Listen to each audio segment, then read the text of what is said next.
Today I'm going to be tinkering with my Barebow. I've got several different arrows here. I've got 3 different arrow builds and a couple of different things that I've changed on my Barebow, as well as some of my other equipment that I want to share with you in this video. And I figured if I'm going to be tinkering and playing with things and learning things, I might as well share with you what I learn along the way.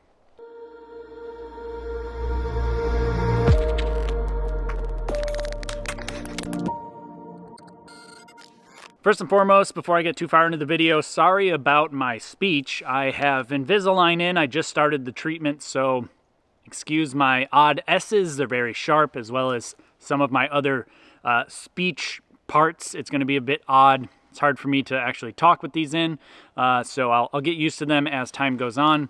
So bear with me there. And actually, I'll probably end up speaking a little bit slower. So if you're overseas and English is not your first language, probably you'll appreciate my cadence change to be speaking a little bit slower. So sorry in the past about speaking so fast.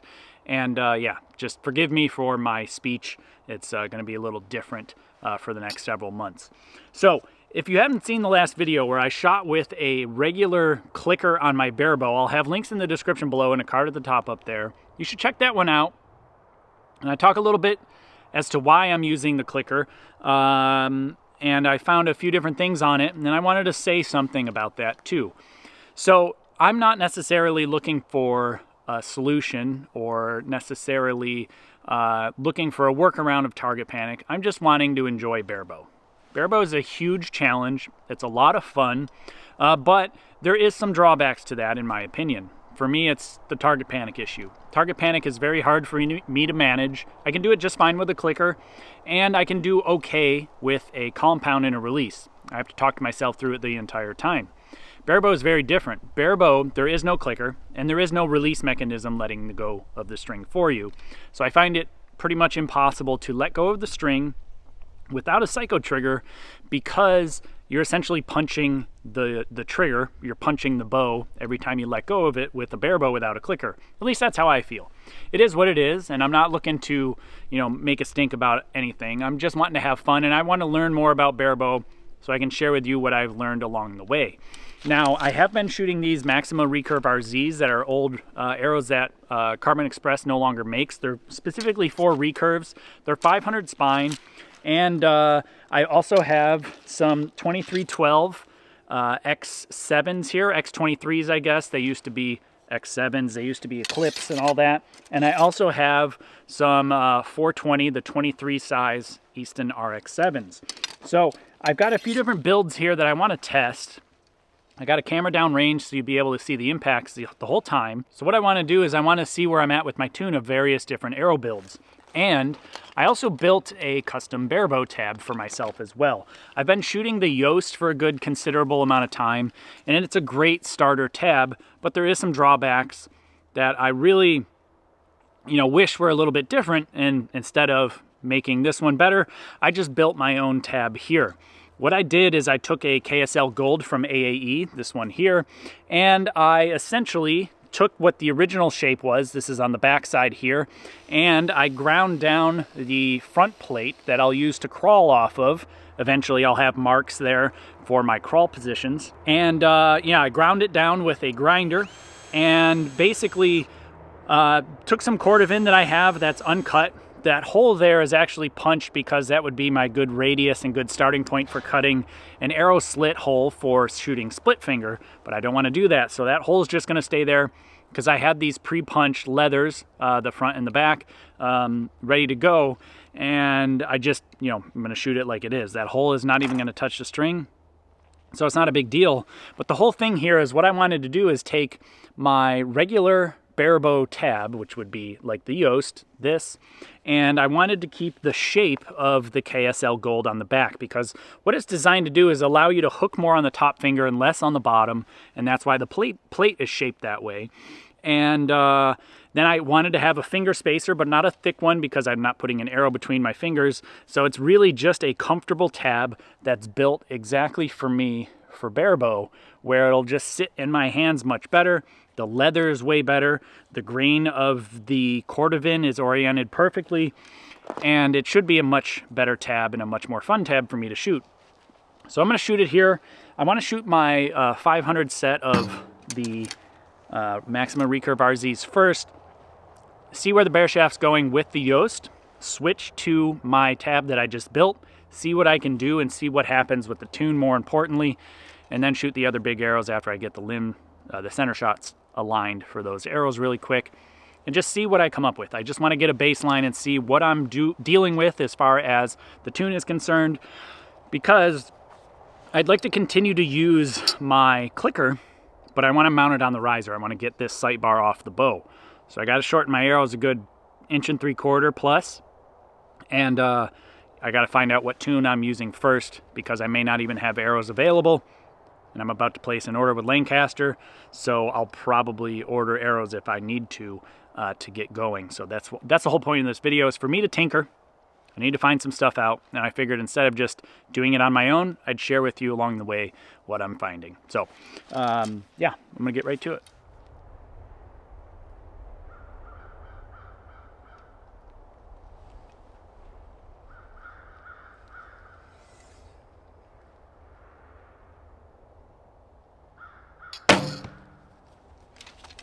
Shoot a couple arrows to warm up, and then I'll shoot my bear shafts.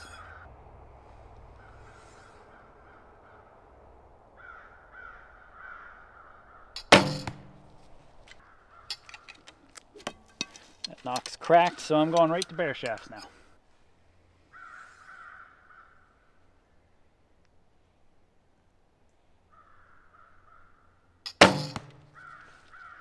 Actually, I'm surprised. I thought that was going to be further off. Knocking point's actually fairly close, and the tune is fairly close, so slightly on the stiff side.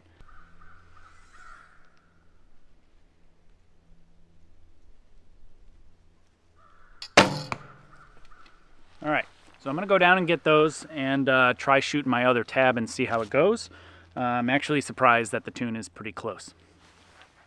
Actually, after looking at that, the knocking point's way low for those particular arrows at this particular crawl. And I thought they hit slightly stiff. They hit straight high. I wouldn't be surprised if I went back to 30 meters with that 20-yard crawl and saw that the bear shafts may have even been weak. So they may have had a false, funny reading. So I always suggest people to go back to 30 meters when they're tuning. I just find that here at 20 yards, it's just too close of a distance and you don't get an accurate reading. But when you're shooting barebow, you have to use your crawl that you're wanting to shoot the distance for to actually get a proper knocking point height and the proper tune of the arrow itself. So not many people know that, but I've shot barebow enough to learn that and to share that with you. So what I do if I was actually trying to dial my bow in, I'd go back to 30 meters and I'd shoot with my 18-meter crawl or my 20-yard crawl. I'd dial it in and I'd be good to go. And if you're interested in a resource for tuning and how I tune and set up my Olympic-style recurve, I don't have a barebow version yet. This is kind of why I'm doing this kind of stuff, so I can learn a little bit more before I pretend to tell you that I know what I'm talking about. But I do know what I'm talking about with Olympic-style recurve. Anyway, I wrote a book called Tuning for Performance. I'll have links in the description below. And I'll have a card at the top up there to my website, jkaminski.com, in case you're interested in checking that book out, plus anything else like the dampened barebow weights, the Wave Pro vanes, and other things that are available on my website. All right, so now I'm going to use the KSL Gold tab that I made. It's probably going to be really weird to set my crawl. I do have a mark kind of where my thumbnail is pushing on the serving, and it's not broke in, so my hook's going to be very funky. So we'll see how it goes. I'll shoot these Maximas again.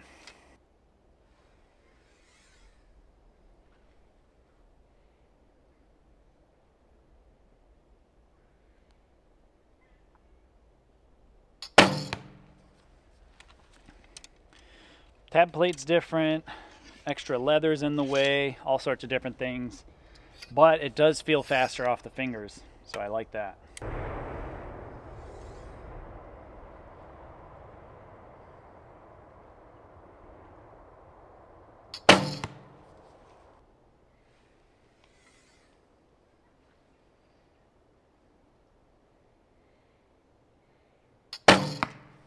Oh, yeah, just like I suspected, a huge change in the tune. The Yost just drags coming off my hands, off my fingers, because of the way the design is and the type of leather they're using. Using real cordovan with the grain oriented correctly just is. There's no replacement for it. And to see the tune of the arrow change by almost a foot here at 20 yards, I would have almost missed the bail at 30 meters. That's how big of a change this made.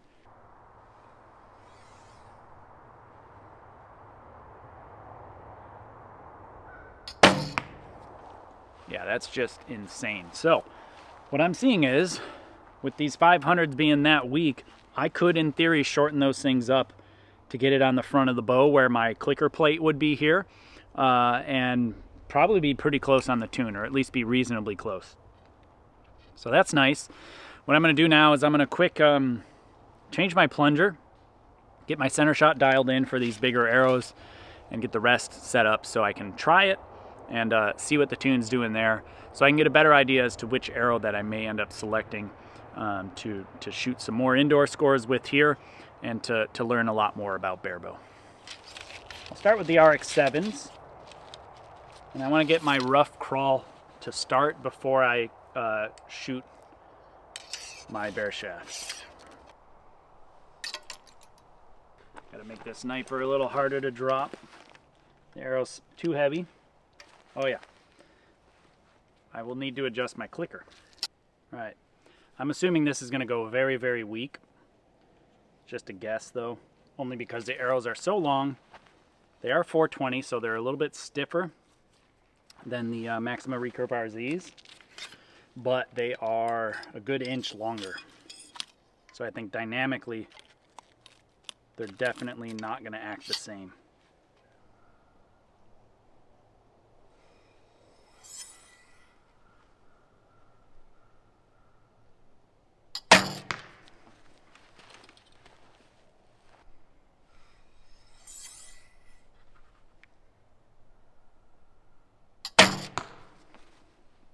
Alright, that crawls pretty close.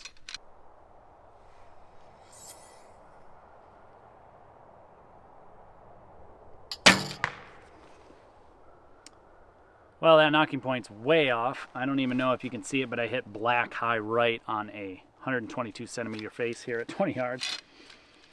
So I'm gonna probably have to adjust that first to even get a remote recommendation or a remote idea on the tune. So I just spun my knocking points up. You didn't see that because the camera downrange was shut off somehow. But yeah, I'm kind of chasing the shade from trees, so excuse the weird look. It's very, very challenging lighting conditions. I can't see looking that direction. The sun is just so low here in the winter time. So I spun the knocking points up a good bit. Probably still not even remotely close to what I would need, but I'm going to take a quick look at it visually. It's at least pointing down now, so we'll see what happens. I'm going to use that same crawl.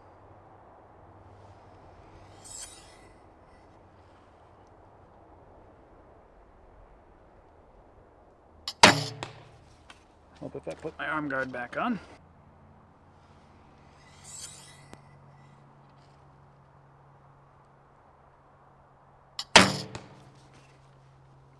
Oh, and I've had tons of questions about the hat. Does it bother me? Yeah, but it's just lifting up as I'm anchoring, so it's really not doing anything at all. And it's not pushing hard against the string. In a tournament, would I shoot with it against the string? Absolutely not, but for this sake, I don't really care. I'm just playing and tuning here and just getting some baseline measurements. But once it really becomes important as far as a tournament, or I'm really dialing in my tune, I'd make sure that the string's not touching the hat. As long as it's not pushing hard. Right now it's just, I'm pushing it up as you see when I anchor. So it doesn't affect it all that much.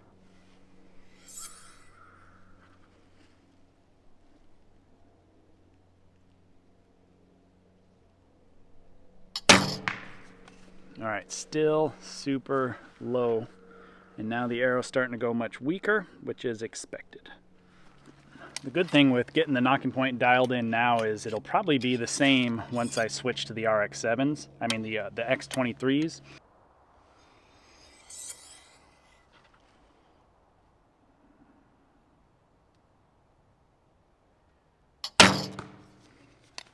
Arrows are definitely flying a little better, bow's sounding a little better.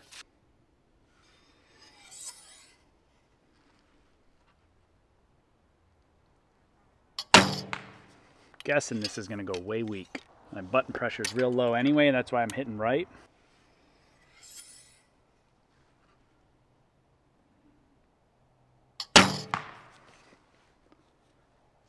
Still high. Okay.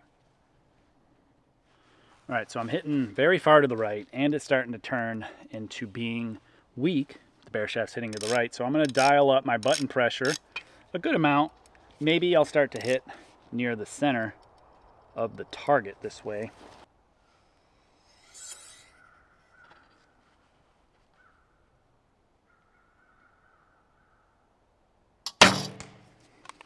Yep, that's better.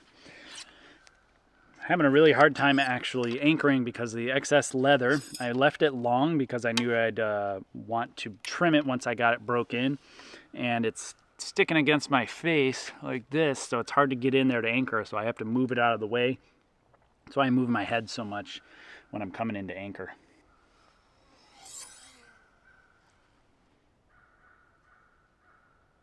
All right, we'll be closer.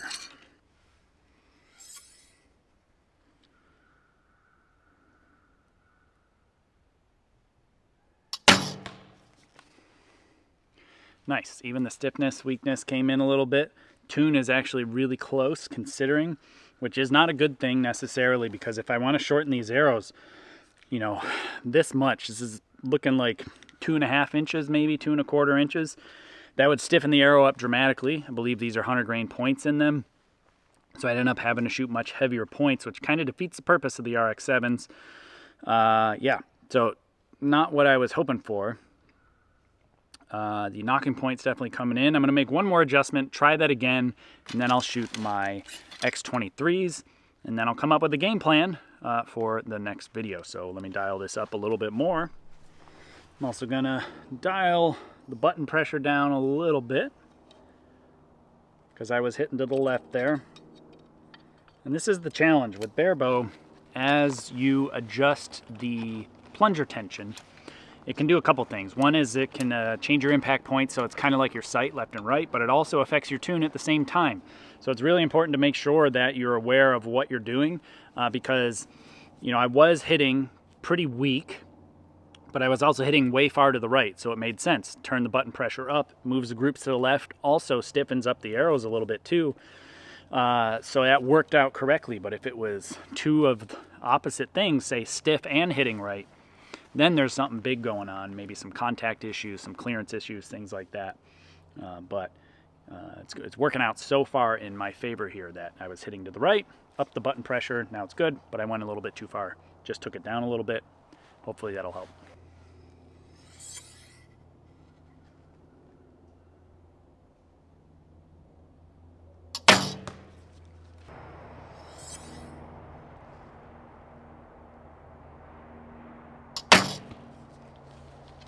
Alright, got my crawl and my button pressure set.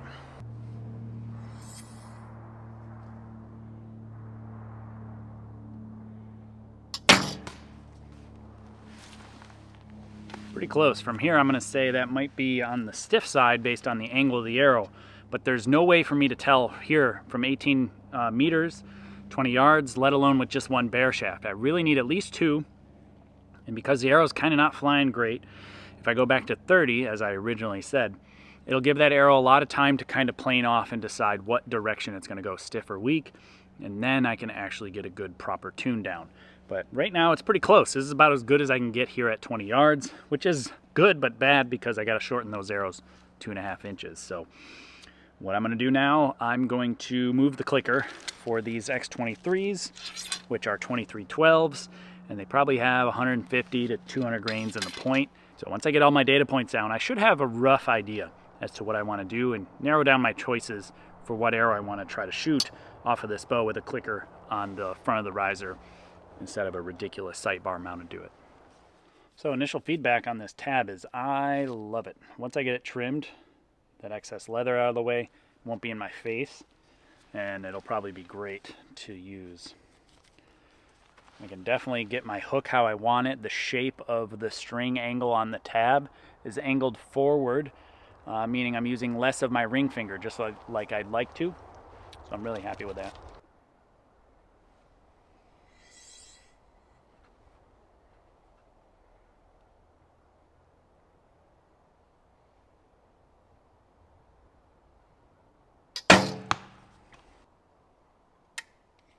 Heavier point weight is really overloading the sniper, so I got to stiffen it up some.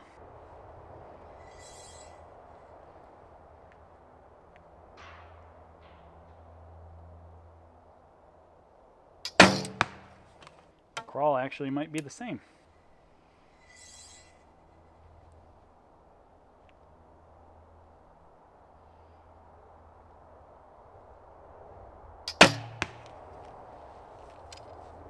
Won't be able to tell where that one should have went. So I'm gonna go get them to shoot the flet shafts again, because the string hit my arm guard on the power stroke. Luckily it didn't hit my arm. But yeah, no way to even know where that arrow should have went without going and reshooting it.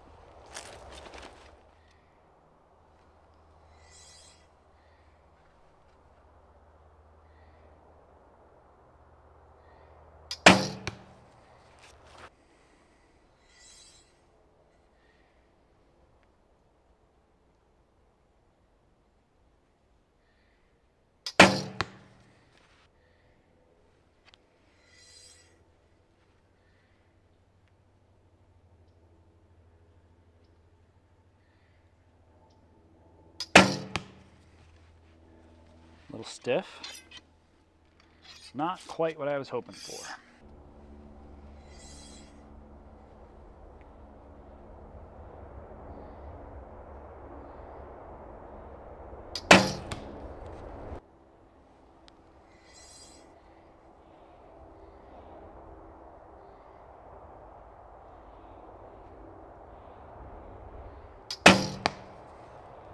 All right, so they are acting a little on the stiff side, which is not good, because I need to shorten them, you know, what, about 1.25 inches, 1.5 inches, maybe somewhere in that range, to get rid of this. And that'll stiffen up the arrows dramatically. I'm sure the point weight's already fairly high, so I'm not going to be able to reduce that much or increase that much. And these are 2312s, so I may end up going with the RX7s, the 23s, shooting 200 grain points in them. I think I have 200 grain 2315 points that I can put in them, which should allow me to shorten them a good considerable amount. I like the idea of the slightly heavier arrow too after shooting it out of this bow. The I don't know, it just feels good, and I think it will help get that crawl a little bit more manageable because it's heavier, slower, and overall the arrow will hit slightly lower. So I don't know. I'm going to continue to tinker and play with some stuff, and I'll record things along the way and let you know what I'm playing with. If you're interested, you got to let me know down below. Comment and let me know what you think of this kind of tinkering. Instead of me doing this on my own, doing it in front of a camera, I can generate some content and you can follow along with what I'm doing, and maybe it'll stir some ideas of your own. Maybe a good thing, maybe a bad thing, I'm not sure. But do let me know what you think. Do you like this kind of tinkering, and do you like the feedback that I'm giving you? Yes, I know it's a little unconventional, yeah. Sorry, it's hard to speak with these Invisalign things in. It's a little unconventional, but overall it is very fun. Like I said, the whole idea of doing this with a clicker on a Barebow is to keep it fun and to learn a lot about Barebow.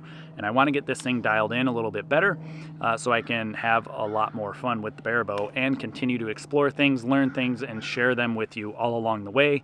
I would like to update a Tuning for Performance version for Barebow with some of the things that I do discover, because I think there's a need for that out there, and some people have been asking for it. So this is kind of part of that journey, and I want to do this for myself, for my own knowledge gathering. And like I've said in previous videos, if you are interested in supporting this channel, first you can start by heading to my website, jkaminski.com, checking out the things that are available for sale, like the dampened Barebow weights that we've got.